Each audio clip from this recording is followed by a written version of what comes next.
RBN మీడియాకి స్వాగతం. ఏలూరు జిల్లా కామరకోట మండలం నుంచి మరి ఒక కేసు విషయమై మనం మీడియాని ఆశ్రయించడానికి కొంతమంది వచ్చి ఉన్నారు. బందెర యేసుపాదం గారు మన ముందుకు వచ్చారు. అయితే కారణం ఏంటంటే ఈ యొక్క విషయంపై మరి పోలీసులు అలసత్వం కూడా కనబడుతుంది. మాకు దిక్కుతోచని స్థితిలో మీడియాని ఆశ్రయిస్తూ ఉన్నాం. మమ్మల్ని తలలు పగలగొట్టి చేతులు విరగ్గొట్టినా కానీ కనీసం నార్మల్ సెక్షన్స్ వేసి చిన్న కొట్లాట కేసు కింద చిత్రీకరించిన అధికారులు కూడా మరి అవతల వ్యక్తితో కుమ్మక్కయ్యారని చెప్పి వారి యొక్క ఆవేదన తెలియజేయడానికి వచ్చారు. అసలు ఏం జరిగింది, ఆ యొక్క గొడవ కారణాలేటో ఒకసారి చూద్దాం. మరి చెప్పండి.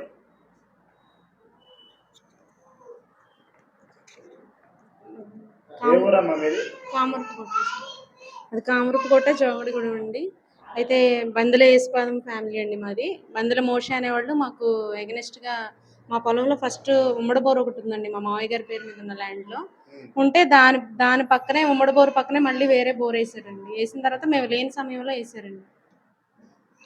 బందెల మోషే అనే అతను ఆల్రెడీ ఉమ్మడి బోర్ ఉందండి వాళ్ళకి మాకు ఉన్న దాని పక్కనే మళ్ళీ సొంత బోర్ వేసారు. వేస్తే దాని గురించి మేము పెద్ద మనుషులు పెట్టి తగ్గు పెట్టి మాట్లాడితే ఉమ్మడి బోరు సొంత బోరు అన్ని బోర్లు నాకు కావాలి, ఏది నేను వదలని చెప్పేసి అన్నారండి. అలా కాదు, ఒక బోరు మీరు తీసుకుని ఒక బోరు వాళ్ళకి ఇమ్మని చెప్పినా ఆయన వినలేదండి. లేదా రెండు సరిసమానంగా వాడుకోమన్నా వినలేదండి. అప్పుడు ఎంఆర్ఓ గారు కంప్లైంట్ పెట్టుకోమంటే నేను ఎంఆర్ఓ గారికి కంప్లైంట్స్, ఎంఆర్ఓ గారికి కరెంట్ ఆఫీస్లో వాళ్ళందరికీ కంప్లైంట్స్ పెట్టుకున్నాక వాళ్ళు వచ్చి ఎంక్వైరీ చేసి అది వాళ్ళు సొంతగా వేసినది లైసెన్స్ పర్మిషన్ తీసుకోకుండా వేసింది ఏదైతే ఉందో దాన్ని డిస్కనెక్ట్ చేసేసారండి. అది డిస్కనెక్ట్ చేసిన వెంటనే ఆయన మాకు ఇంకో పాత బోర్ ఒకటి ఉందండి, పాత బోరు 12 సంవత్సరాల నుంచి ఇందిరా జలప్రభ బోర్ ఒకటి ఉందండి. ఆ ఇందిరా జలప్రభ బోర్ని ఆయన ఏం చేశారంటే అది మాకు వచ్చే నీళ్లు రానివ్వకుండా పైప్ లైన్ కట్ చేసేసారండి. పైప్ లైన్ కట్ చేసేసరికి మళ్ళీ మేము వెళ్ళి ఏలూరు కలెక్టరేట్లో కంప్లైంట్ పెట్టుకున్నాం, ఇది పైప్ లైన్ కట్ చేసేసారండి. ఇలా పైప్ లైన్ కట్ చేస్తే మేము ఏలూరు వెళ్ళి కలెక్టరేట్లో కంప్లైంట్ పెట్టుకుంటే అక్కడ నుంచి చింతలపూడి ఏపీడీ గారు వచ్చి ఎంక్వైరీ చేసి ఆయన వాళ్ళని మమ్మల్ని పిలిచి మాట్లాడి అది ఉమ్మడి బోరు కాబట్టి ఇద్దరు వాడుకోవాలి, ఒకళ్ళు వాడుకోవడం కుదరదని చెప్పారండి. అది వాళ్ళకి వాటర్ ఇవ్వనని చెప్పిన తర్వాత సార్ మళ్ళీ ఎంక్వైరీ చేసి అందరినీ గ్రామంలో వాళ్ళని పెద్దలను అందరినీ పిలిచి ఏంటని అడిగితే వాళ్ళందరూ ఉమ్మడి బోర్లేనండి, ఇప్పుడు డిస్కనెక్ట్ చేశారని చెప్తే సారు కరెంట్ వాళ్ళకు నోటీసులు పంపించి సర్వీస్ డిస్కనెక్ట్ చేయించారండి. సర్వీస్ డిస్కనెక్ట్ చేసిన తర్వాత మళ్ళీ మీరిద్దరు ఇష్టపూర్వకంగా వాడుకుంటానంటే మళ్ళీ సర్వీసు మళ్ళీ తిరిగి ఇస్తాము, లేదంటే అమౌంట్ కానీ అందులో ఉన్న ఇన్స్ట్రుమెంట్స్ కానీ రికవరీ చేసుకుంటామని చెప్పారు. చెప్పిన తర్వాత ఇంకా అది అలా ఉన్న తర్వాత 6 రోజుల తర్వాత దానిలో నుంచి మోటారు దానికి సంబంధించిన వస్తువులన్నీ బోర్ల నుంచి తీసేస్తున్నాడు. అప్పుడు నేను మా మావయ్య గారు వెళ్ళామండి. వెళ్తే వాళ్ళ అబ్బాయి వాళ్ళ ఆవిడ అతను మా మీదకి కత్తులు పట్టుకుని వచ్చారండి. అప్పుడు కత్తులు పట్టుకుని మా మీదకి వచ్చి అక్కడున్న పొలంలో ఉన్న రైతులు కూడా వాళ్ళ ఇద్దరు కూలీలు ఉన్నారండి. ఆ కూలీలు ఇద్దరు వచ్చి మీరు గొడవ పడొద్దమ్మా వెళ్ళిపోండి, మేము ఆ మోటార్ అందులో పెట్టేస్తాము తీయమని చెప్తే మేము బయటకు వచ్చేసాక 100 కాల్ చేసి కానిస్టేబుల్ గారిని వెనకమాల పెట్టుకుని వెళ్ళామండి. వెళ్తే కానిస్టేబుల్ గారు మేము వెళ్ళేసరికి అప్పటికే వాళ్ళు అందులో దింపేశారండి. వేరే మోటార్ పాడైపోయిన మోటార్ దింపేశారు. దింపిన తర్వాత మేము వెళ్ళి అడిగామండి.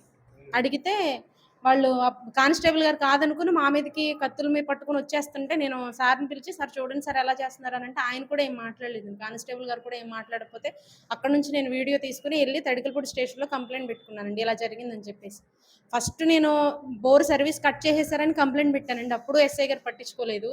ఇలా మోటార్ అందులో తీసేశాడు, మా మీదకి ఇలా కత్తులు పట్టుకుని దౌర్జన్యం చేశాడు, నా ఫోన్ పట్టుకుని పగలు కొట్టేశారు, నా ఫోన్ పగలు కొట్టాడు, నా మీదకి వచ్చాడు, నన్ను తోసేసాడు అని చెప్పినా సరే అప్పుడు కూడా సారు తడికలపూడి ఎస్ఐ గారు చిన్నారావు గారు పట్టించుకోలేదండి.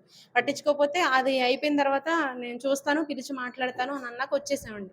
వచ్చేసాక మా తోటలో మేము గింజలు ఏరుకోవడానికి 15వ తారీఖు 3వ నెల గింజలు ఏరుకోవడానికి ఉదయం మా వాళ్ళు, మా హస్బెండ్, మా అత్తగారు, మా మామయ్య గారు వెళ్తే వాళ్ళ అబ్బాయి బందెల రాము, బందెల మోషే, బందెల నక్షత్రం వాళ్ళు ముగ్గురు వచ్చి వీళ్ళని కత్తులతో కర్రలతో నరికి మా అత్తయ్య గారు తల పగిలిపోయింది, మా మావయ్య గారి చెయ్యి ఇరిగింది, మా హస్బెండ్కి కన్నుకు తగిలిందండి. అలా జరిగినప్పుడు కూడా మేము వెంటనే మేము ఇది ఇంత దారుణంగా వచ్చేసి వాళ్ళు కొట్టి వాళ్ళు ఇష్టం వచ్చినట్టు చేశారండి. మేము తడికలపూడి వెళ్తే వాళ్ళు అన్నారు హాస్పిటల్కి వెళ్ళమని చెప్పారండి. మేము ఏలూరు గవర్నమెంట్ హాస్పిటల్కి వెళ్ళి అక్కడ 10 days అడ్మిట్ అయ్యి 10 days తర్వాత వచ్చిన తర్వాత పోలీసు వారి దగ్గరికి మళ్ళీ వెళ్ళామండి. తడికలపూడి స్టేషన్కి వెళ్తే ఎస్ఐ గారు వాళ్ళని పిలిపించి మాట్లాడకుండా వాళ్ళని పిలుస్తాను, వాళ్ళు వచ్చినప్పుడు మీరు రండి, అప్పుడే మాట్లాడతాను అని చెప్పేసి మా మీద సీరియస్ అవ్వడం, మా మీద అరవడం అలా చేస్తే ఇంక మేము అక్కడ నుంచి పట్టించుకోరని ఎవరు ఎస్ఐ గారేనా? తడికలపూడి ఎస్ఐ గారండి చిన్నారావు గారు పట్టించుకోకపోతే మేము అక్కడ నుంచి ఇక్కడ మాకు న్యాయం జరిగేలా లేదని చెప్పేసి మేము ఎస్పీ గారి దగ్గరికి వెళ్ళాము. ఏలూరు ఎస్పీ గారి దగ్గరికి వెళ్తే ఆయన సిఐ గారికి రాశారండి. సిఐ గారి దగ్గరకు వచ్చాక సిఐ గారు మాట్లాడారండి. ఒకసారి సిఐ గారు మాట్లాడారు, మళ్ళీ నెక్స్ట్ డే రమ్మంటే మేము మా ఫ్యామిలీ వాళ్ళ ఫ్యామిలీని పిలిచి ఏఎస్ఐ గారు మాట్లాడారండి. ఏఎస్ఐ గారు మాట్లాడిన తర్వాత వాళ్ళు మేము యాక్షన్ తీసుకుంటామమ్మా, సెక్షన్స్ అయితే ఫ్రాక్చర్ అయింది, సెక్షన్స్ మామూలు కొట్లాట సెక్షన్స్ చేశారు, అవి కాదు సెక్షన్స్ ఆల్టర్ చేసి వాళ్ళ రిమాండ్లోకి తీసుకుంటామని చెప్పారండి. అది చెప్పిన తర్వాత ఇంకా మేము వచ్చేసామండి. ఇంకా డాక్టర్ సర్టిఫికేట్ రాలేదు, వూండ్ సర్టిఫికేట్ రాలేదు అని చెప్పేసి తడికలపూడి ఎస్ఐ గారు ఒకసారేమో కానిస్టేబుల్ గారు వచ్చి సర్టిఫికేట్ వచ్చేసింది, రిమాండ్ తీసుకుంటామని చెప్పారండి. మళ్ళీ 1 వీక్ తర్వాత ఇంకా సర్టిఫికేట్ రాలేదు, ఇంకా 1 వీక్ పడుతుంది అని చెప్పి చెప్తున్నారండి. అదే విషయం. ఇంతేనా? అది ఇదే జరిగింది. ఇది స్కాన్ అవునండి. రిపోర్ట్స్. ఇద్దరికి స్కాన్ రిపోర్ట్స్, అలాగే హ్యాండ్ ఫ్రాక్చర్ అయిన రిపోర్ట్ కూడా మేము హాస్పిటల్ నుంచి అక్కడ అడ్మిట్ అయిన కేస్ షీట్లో నుంచి ఒక ఫోటో తీసుకున్నామండి. ఇదేమో 2 స్కాన్ రిపోర్ట్స్ అండి. ఓకే. ఇద్దరికి తీసిన తల స్కానింగ్, సిటీ బ్రెయిన్ అండి. ఈయన కూడా ఎక్స్రేలు స్కానింగ్లు తీశారండి, మాకు ఇవ్వమన్నారు. అది పోలీస్ వారు వచ్చి కలెక్ట్ చేసుకుంటే వాళ్ళకి ఇస్తామని చెప్పారండి. ఇదండి వాళ్ళు కొట్లాట సెక్షన్స్, ఈ సెక్షన్స్ వేసి కనీసం ఎఫ్ఐఆర్ కాపీ కూడా మాకు ఇవ్వలేదండి. అడిగితే వాళ్ళే మిమ్మల్ని పిలుస్తాను అని చెప్పేసి అంటున్నారండి. ఇప్పటికి కూడా అతను మా తోటలోకి వెళ్ళనివ్వకుండా మా మీదకి ఇప్పటికి కూడా అలాగే దౌర్జన్యం చేయడం. ఎస్ఐ గారు ఏం చేశారు, ₹1,00,000 ఇచ్చాను కొనేసాను, ఇంకా మీరు సిఐ గారి దగ్గరికి వెళ్ళి ఎస్ఐ గారికి ఎస్ఐ గారికి ₹1,00,000 ఇచ్చాను కొనేసానని డైరెక్ట్ గా మాట్లాడుతున్నాడు. మా ఇంటికి వచ్చి మా ఇంటి ముందు బండి ఆపి మాట్లాడడం, మిమ్మల్ని ఈసారి చంపేస్తాను, ఎవడ పట్టించుకుంటాడు, ఆల్రెడీ 1 month అయిపోయింది, ఇప్పటికే మీకు దిక్కు లేదు, మిమ్మల్ని పట్టించుకునేది ఎవడో, అది ఇదని చెప్పేసి వాళ్ళ ఇష్టం వచ్చినట్టు మాట్లాడుతున్నారండి. మా పొలంలో కూడా మమ్మల్ని వెళ్ళనివ్వట్లేదు. ఎంత దారుణంగా ప్రవర్తించినా అసలు ఎవరు పట్టించుకోవట్లేదండి. చాలా మంది దగ్గరికి వెళ్ళాము, చాలా మందిని ఇప్పుడు రాజకీయ నాయకుల దగ్గరికి వెళ్ళాము, చాలా మంది దగ్గరికి వెళ్ళాము. ఏదనంటే అతను ఎవరి మాట అయినట్లేదు కదా, మా మాట అయినట్లేదు కదా అని చెప్పేసి అంటున్నారండి. గ్రామంలో ఎవరిని లెక్క చేయట్లేదు, గ్రామం తగ్గు పెడితే గ్రామం తగ్గులోకి రావట్లేదు. మా ఫ్యామిలీని బాగా ఇబ్బంది పెట్టేస్తున్నాడండి. బందెల మోషే, నక్షత్రం, రాము వాళ్ళు ముగ్గురండి. ఇప్పుడు సిఐ గారు సిఐ గారు సెక్షన్ ఆల్టర్ చేస్తానని చెప్పారండి. ఆల్టర్ చేసి రిమాండ్కి తీసుకుంటాం, హ్యాండ్ ఫ్రాక్చర్ అయింది కదా అని చెప్పారండి. అయితే వూండ్ సర్టిఫికేట్ ఇవ్వట్లేదు. వూండ్ సర్టిఫికేట్ రావట్లేదని చెప్తున్నాడు. 1 month అయినా సరే ఇంకా రావట్లేదని చెప్తున్నారు. దాని గురించి మాట్లాడదాం. అలాగే అయితే ఏ సెక్షన్ కట్టారు మీకు? ఇవి కట్టారండి 329 ఒకటి, 329, 118 1, 351 2, ఆ 3 సెక్షన్లు కట్టారండి. అంటే కొట్లాట కేసు కింద అవును, వాళ్ళకి మాకు కూడా అవే సెక్షన్స్ వేసారండి. మాకేమో వాళ్ళు కావాలని వచ్చారా? వాళ్ళే మా పొలంలో కావాలని వచ్చారండి, మా పొలంలోకి వచ్చారండి కావాలని. మేమున్న ప్లేస్ లో వీడియో కూడా ఉందండి మా దగ్గర. వీడియో కూడా ఉందండి మా దగ్గర, ఎవిడెన్స్ ఉందండి. వాళ్ళే మా దగ్గరకు వచ్చి కొట్టినట్టు.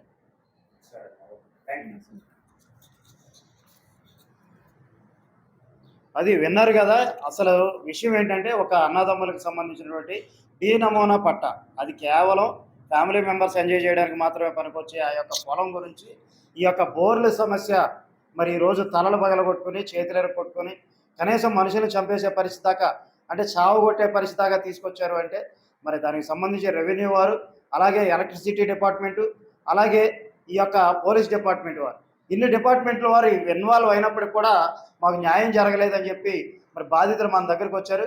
ఉన్నతాధికారుల దృష్టికి ఖచ్చితంగా ఈ విషయాన్ని తీసుకెళ్దాం, ఖచ్చితంగా వీరికి న్యాయం చేసేటట్టు ప్రయత్నం చేద్దాం. Thank you.